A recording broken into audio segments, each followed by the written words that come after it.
Inside the Books, episode number 3. I'm Dave Carter. I'm ShaVarr Brown, and on today's episode, we're going to talk about how to acquire an investment property and what's it like working with agents. And the reason why we picked these topics is because we got a lot of feedback from the first 2 episodes asking if we could get inside the books and turn those pages of what it really looks like to acquire an investment property and possibly walk through a deal and what it's like working with an agent. And fortunately for me and for you guys out there watching, Dave is actually an agent. Has had his license for a few years and has been very, very successful. So I just wanted to open it up to him, give him the floor, and let him talk a little bit about his journey and what makes him different as an agent versus some of the other people out there. All right, so I've had my license for a few years now, and one of the first deals I actually did was with ShaVarr, and so it's definitely a good way to segue into what we're about to do. So it was one of the first deals I did was Carlisle, right? Yeah. It was Carlisle, and it was ShaVarr was looking to buy a property that was right next door to where you were living, right next door to his house, and this property came on the market. It was a VA foreclosure, which means that someone had a VA loan and the loan was foreclosed on. These are some of the best properties that you can buy. Really good opportunity to get pretty nice homes at a really good value. So you want to tell them a little bit about how you found it and what made you? Yeah, what was interesting about this, so I had just transitioned into moving from Pennsylvania down to Atlanta, but before we moved down here, my old next door neighbor, told me the situation that he had with the house and how he wasn't going to be able to keep it. So I had made him an offer, and he turned down the offer. Well, actually, he didn't turn down the offer, but the bank turned the offer down, and I made that offer without an agent at the time. So fast forward, we move, and it's like 6-7 months later that I see that house pop up on the market. So I immediately called Dave and said, hey, I want to put an offer in. I think they were asking around 37.9 or something like that. Mm-hmm. We put an offer in for 30,000. They actually took it for, I think it was 33, something like that. And that house was worth about $100,000. So I had a price point of like 45 that I would have went up to, but from my perspective, I always want to offer low. So I came in with a low ball offer. Dave wasn't sure if he should put the offer in that low, but we put the offer in and kind of went from there. Yeah, I mean, it definitely was. I was early in my career, and it was definitely something that taught me. Don't be afraid to put in an offer that might sound crazy on some of these houses, because I couldn't believe when they took that that offer for 30. I think it was 33. And that was one of your first investment properties on the way back in too, right? Yeah, that was like the 4th or 5th deal. Right. Yeah. And I ended up being a pretty nice property. Didn't really need much work. How much did you end up having to put into that one? We put under 3,000 into that property, and when we got the appraisal on it, the appraisal came back at 74,000. Nice. So right off the bat, we had over 100% return on the investment. So did you when the appraisal came back, what did you end up doing? Like, did you use that to leverage to buy another one? And also, was it a hold, or how did you end up flipping that? How did you flip that deal? So for that particular house, we still own it to this day. What we did was decided not to pay cash for it. That was the initial intention, was to pay cash for it. Because I had just did a refi on another property, so we were sitting about $60,000-$70,000 cash strong at that time, that we had to try to acquire the next 4 or 5 units, not properties but units. So that was the goal. So use this money that we had and try to get our unit count up. So instead of buying in cash, I decided to go ahead and take the loan out on it and only borrow 50%. And that's one of our key strategies is low leverage. And we dig deep in that when we go through some of the content in the 615 University from the real estate portion of it. We really go deep and talk about different ways to make lenders want to lend you money and why you would want to go in low leverage versus high leverage, because ultimately the bank would have gave me at that time 85% loan to value on that property. And the reason why it even came in what it came in as and not even higher was because when they do the appraisals, they have to go off of like-minded houses. So even though that house was worth more, they're only going to appraise it for so much because of how low the asking price is. So that plays a part in how that appraisal is going to come back. So a lot of time the appraisal will come low. You go ahead and you make the purchase, and then you wait about 6 months. You can get a reappraisal, and the price will shoot way up to what the market value really is for the property. Right, right. So, and then, one of the things I find interesting about your approach, and I work with a few different investors, is that you invest in an area that a lot of people are afraid to invest in. And what would you say to about knowing your area? I know one of the keys is because you know that area well. So how important is it to understand the area that you're investing in? It's very important, and it stops a lot of people from taking that leap of faith. And a lot of times I talk to a lot of people from California who want to get into real estate, but it's not affordable out there. So that's when out of town investing comes in. But if you're not with the right property management firm and you don't have the right ties to that community, that could blow up in your face. So for us, it's a lot higher to purchase properties in Atlanta. So when we look at our total unit count, we only have 2 properties in the Atlanta area. Everything else is in Pennsylvania. So our focus is just on that city and 2 other cities that are close by, and we'll continue to focus on those cities for a few years because we got relationships. Right. And pretty much every piece of the business that we need, we've established there. Through COVID, we did lose a lot of our crews, and I would say, other questions that I have, like what is the toughest thing about scaling in real estate? It's finding reliable contractors. Finding reliable contractors that can really set you back. Yeah, definitely. I mean, I can attest to that. I have a client that we found an excellent property. This is in the Pittsburgh area, and it was we got him in it for the right price, but we always suggest that people get a home inspection unless you are someone that is a contractor and you understand houses inside out. And you're good like that. We always suggest get a home inspection. And unfortunately, he knew somebody that knew somebody, felt that he didn't need a home inspection, got into this house. So the guy, I should say, didn't. The guy that was going to do the work for him also did the home inspection. He ended up, botching a bunch of work, cost time, cost money, got way in over his head, all because he picked the wrong contractor. And it goes back into like I was saying before, cheap isn't always the best way, and especially in this real estate business, you want to make sure that you're putting the right people in place to help bring the property back to life. So tell me a little bit about, we're going to get back to my deal, but just the situation that you brought up, what did that do to the timeline? What did that do to the cost? And are you still going to be able to get what you were looking to get out of the property based off those few things that happened? Right. Well, it cost us time.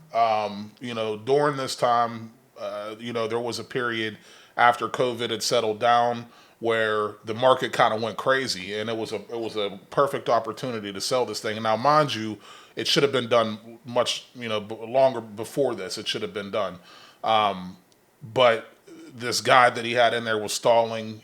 He was saying that there was problems with the electric. It was taking him forever to fix it, and really what he did is make things worse. We had, there was another guy in there that messed it up. So in the long run, by the time that this project was ready to go on the market, we lost the opportunity to sell it in the prime at a higher price. At a higher price. So the market was demanding a higher price at that time. Not to mention how much extra money had to be put into the property because there were things that had to be done twice. And as you know, it's more expensive to go in and rip something out and have to put it back in than it is just to do it right the first time. So what was the difference from the original ready to go date? And that's just the term I use. I don't know if anybody else is. I call it ready to go. So when I get people to go in and give a quote, I want a ready to go date. And what that ready to go date means to me is that's the date where I could either show people for a potential showing for a rental, or we can do an open house for a potential sale. So what did that do for your ready to go date? It was originally it was supposed to be about a 3-month project, and it turned into over a year. Wow. So yeah, it was crazy, and and you have to remember during that time you're paying utilities. You know what I mean? You're holding longer than you want to, so your money isn't working for you. Or even worst case scenario, if you use leverage or if you finance that property and so there's a lot that can go wrong by picking the wrong people to get involved with the project for sure. Okay. So before we go back to me and dig a little bit deeper into that deal and give the people a little bit more of what they were asking, what would be your top two takeaways from that situation with that particular house you were just talking about? One obviously is, and like I said, we knew this. We suggested. We kind of had a bad vibe from this guy anyway, but it was one of those situations where this client, they were in the same church and all this stuff. So, one, don't just trust people because you know them. That can be some of the worst situations. Don't trust somebody just because you know them. You want somebody that knows what they're doing, and that has a proven track record that you can verify.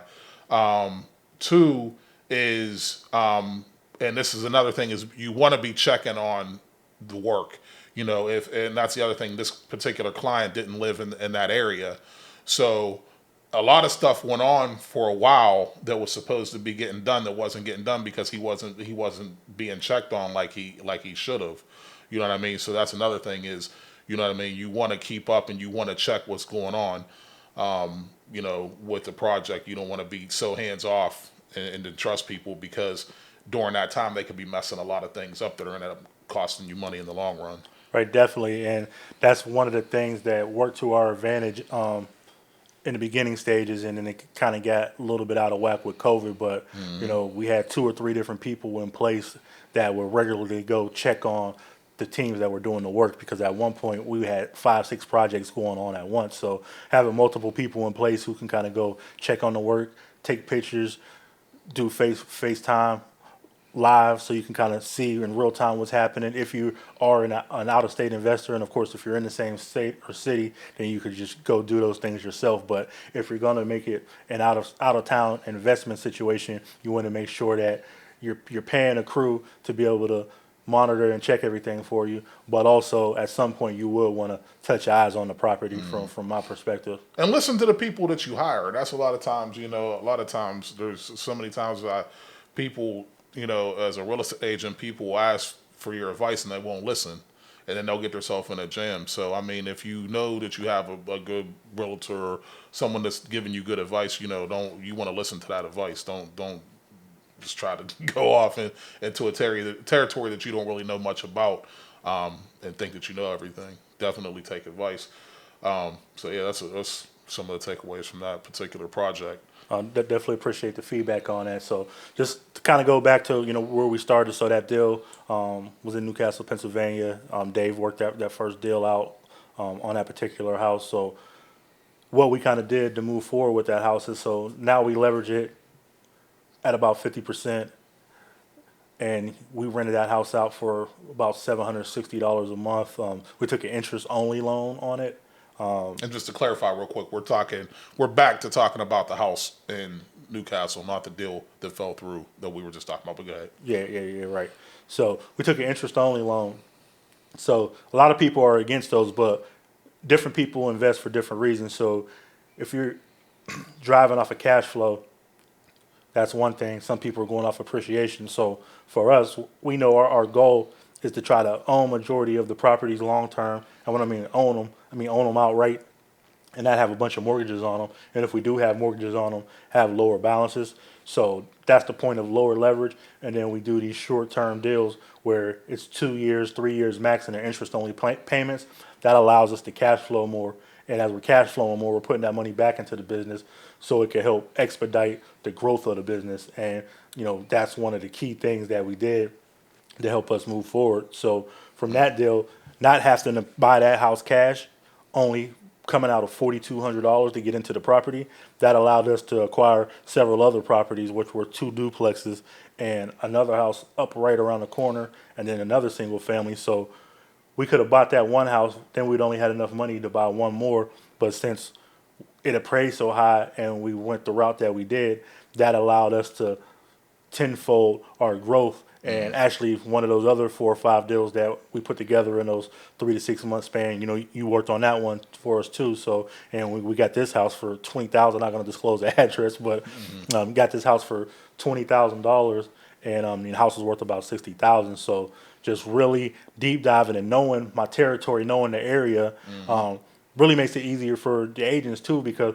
a lot of times I come to the table with the houses and I just need, the agent to move forward. And then once Dave got a rhythm and kind of see where I was going before he got too big for my britches, he brought a couple good deals to me too. But a lot of the volume that we had were low dollar amounts. And, from your perspective, as you was growing your real estate career, you were looking at higher ticket items, because that was going to, pay you more. So that was kind of the route that you went. And, because a lot of people ask, like, why you work with 3 or 4 agents, and your brother's an agent up there, your wife's an agent in Atlanta. So of course in Atlanta, my wife's going to broker the deals. But up top, had 4 or 5 different agents that I deal with. That's because Dave was focused in another area, so I had to make sure I had some other people in play to be able to work on some of those deals. And a lot of time, real estate agents are kind of focused on certain sectors too. So there's multiple agents who really focused heavy on the investor piece. So it kind of worked out. But when you really focus on your territory and start creating a brand and creating a name for yourself, deals will start to come to you. So that one deal was really key into the growth that we had over the next few years. Because fast forward that same deal, before it was time to pay it off early. So that looks good to your lender. So your lender don't know that the money's coming from another lender or if it's coming cash. All they know is you're working with the closing company and they're getting paid off. So let's talk about, maybe some people don't have some questions about how do you even get involved into buying maybe your first property. And so where I'm going with this is, some houses, you have different types of loans. You have a conventional loan, right? FHA, VA. But some properties, some of these loans, they don't want to touch. Some of these banks, they don't want to touch it. Or maybe the person isn't in financially where they need to be to go, I should say, their credit score might not be where they need to be to go through a loan. So if they want to invest, what are some unconventional ways you can get into investing in real estate? We can talk about that. I just want to finish the piece on that property, because that's where a lot of the questions came up. Right. So I just want to say what happened when it was time to pay the property off. So once again, we paid that property off early. The appraisal comes around this time and the appraisal is at $91,000. So then I look at another house that we did short term. We paid $36,000 for that house. The appraisal on that one came to $80,000. So we had 17 months left on that note. But what we decided to do was take a jumbo loan with one of the private lenders that I work with, and we'll get back to the lender because I'm also a broker. So I partner with 5 different private lenders to be able to help investors get the funding that they need for the real estate deals. So it works hand in hand. So with that situation, with that house appraising for more, and then the other house that was right around the corner appraising for more, my payoff was under 70,000. So what I was able to do was refi, and the number that we refied for was 132,000, and we had to pay off less than 70 grand. So now that additional cash flow comes back, and now that allows us to go rinse and repeat and do the process all over again. Some people call that the BRRRR method. So that property helped us acquire an additional 4 to 5 properties over the course of time. And that's the power of real estate. And when you find the right deal, you know how to work the deal the right way, how it'll let you move into another direction. Then fast forward now, both those 2 deals that are jumboed together right now, that we owe at this point less than 80,000. Both of those houses are worth 110 to 125 a piece. Nice. And That's all great. of this took place from 2018 to where we're at right now. So once again, we bought these properties for cash flow because the market that we're focused on is a cash flow market. Right. But appreciation is even happening in some of these smaller markets where typically you don't see the appreciation. Yeah. So now that's what kind of helped our net worth grow, because these properties are just increasing in what do you value mean at a by higher that? rate.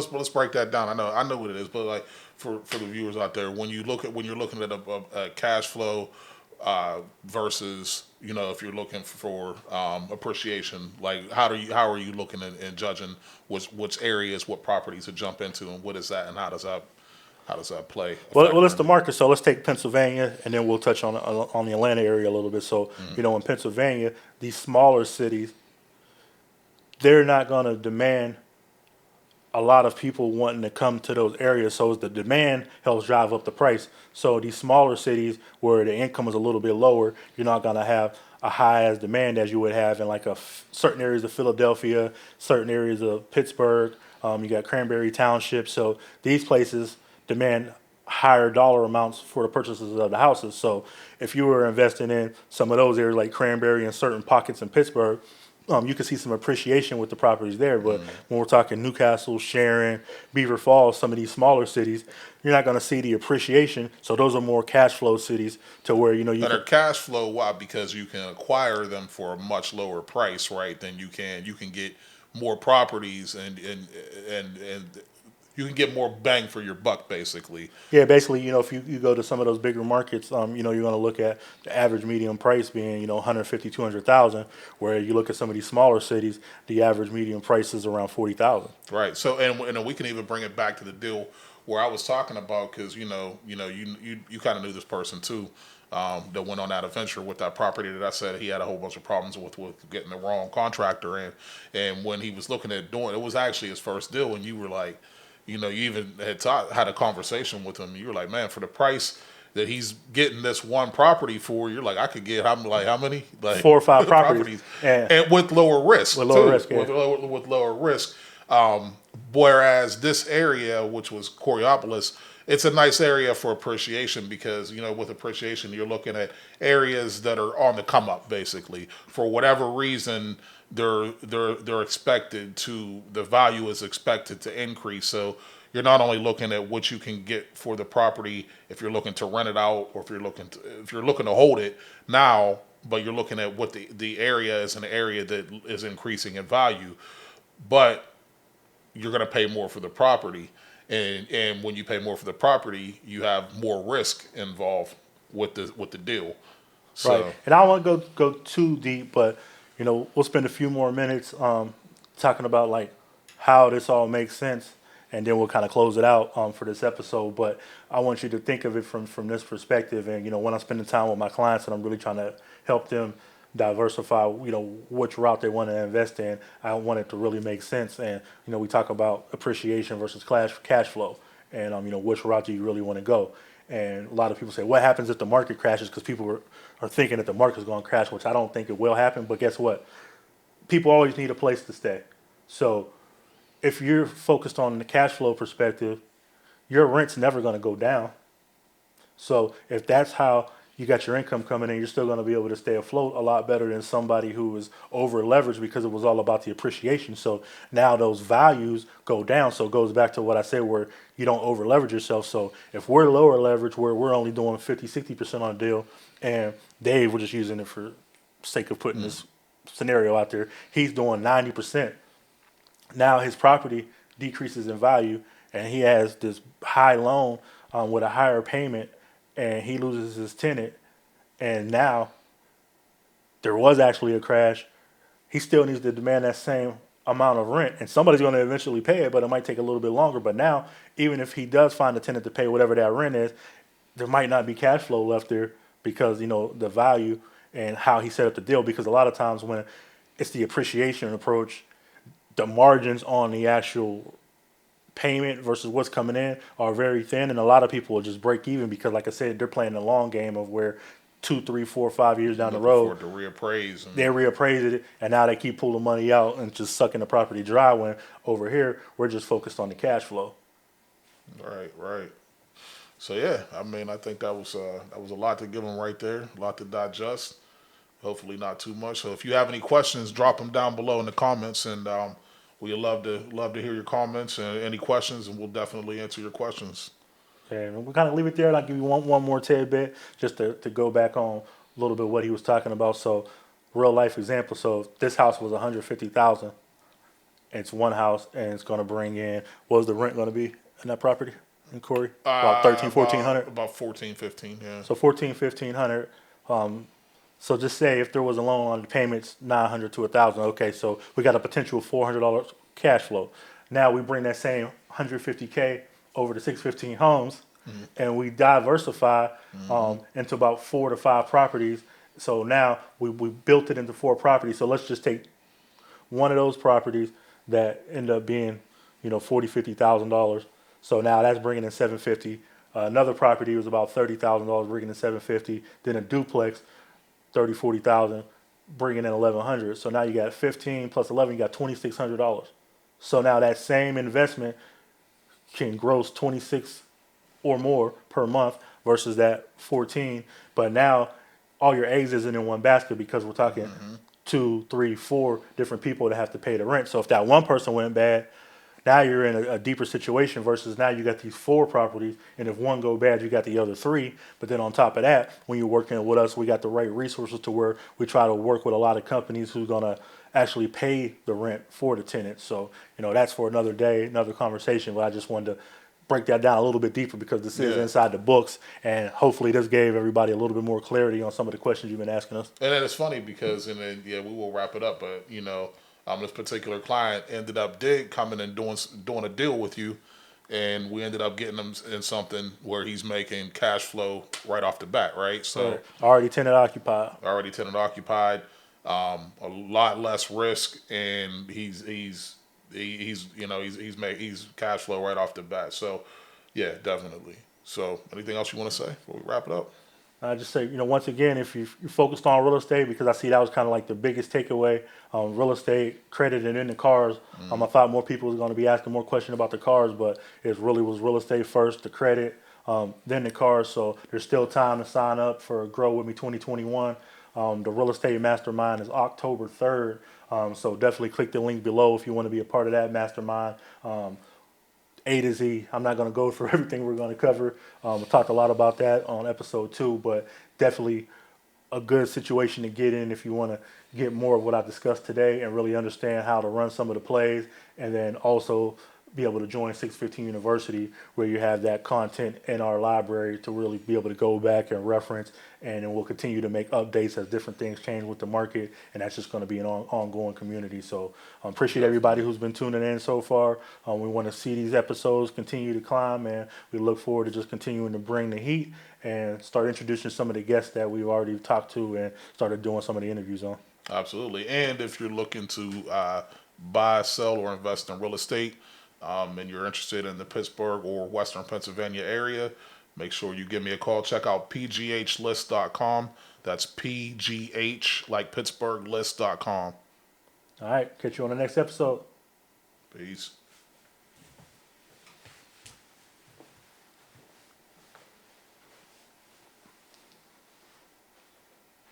How long?